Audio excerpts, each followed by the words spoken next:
US President Donald Trump has warned China of deterioration in trade talks over a possible Tiananmen Square-type crackdown by Beijing in Hong Kong. Despite rising global heat, Hong Kong on Sunday witnessed the most peaceful anti-government protest, where a sea of protesters came out on the streets to rally against the proposed extradition bill amidst pouring rain. The protesters were seen shouting pro-democracy slogans, demanding the stepping down of Chief Executive Carrie Lam. The protesters, however, remained firm on their demands that include independent commission of inquiry into police behavior and true universal suffrage. India Today is the only channel in Hong Kong bringing you an extensive coverage from the ongoing crisis. Here's my colleague Geeta Mohan with a special report from last evening. The demonstrations of Victoria Park haven't ended.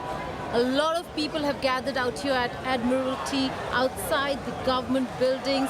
What you see over there on government buildings are laser beams to identify that these are the government structures that are thwarting and curtailing the rights of the people. Right behind me over there, that's the Chinese Army's headquarters here, or office building here, and a lot of people down there banging on the gates outside the Chinese PLA's building. A lot of crowd over here also making a lot of sound and noise. We'll have to wait and see. There was one warning by the authorities to stop using laser beams that they have been using, that the youth over here have been using throughout the evening to identify government buildings. If this continues, we'll have to see what the government does. We have seen in the past riot police being activated over here, but no such plans right now, only warnings for the protesters to be peaceful or else go back. The first warning was that do not use laser beams. There you can hear the protesters only get louder and louder. In Hong Kong, Geeta Mohan for India Today.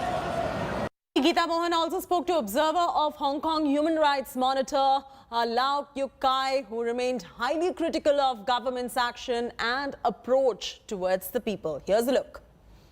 Well, this is a peaceful but unlawful demonstration because it's not allowed by the authority, and there's no single organizer telling people what to do, and people just do whatever they want, but in a very sensible, in a way, organized way by these people. They want to show that even though they can put up fight in the streets for more than 2 months already, yet when they ceasefire, they can turn to totally peaceful demonstration. Let's also listen into how the Indian community is now reacting to the ongoing protests.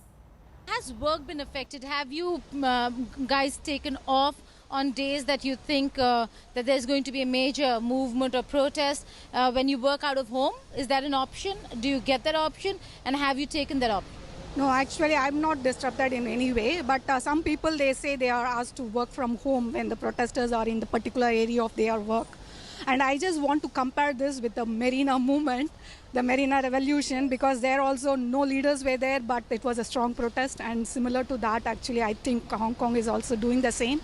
So we'll hope that Hong Kong return to normal thing. It's always normal only. In certain areas only the protests are a little bit different. So, but anyway, hope to have a fully, completely normal maybe. And before moving on to a short commercial,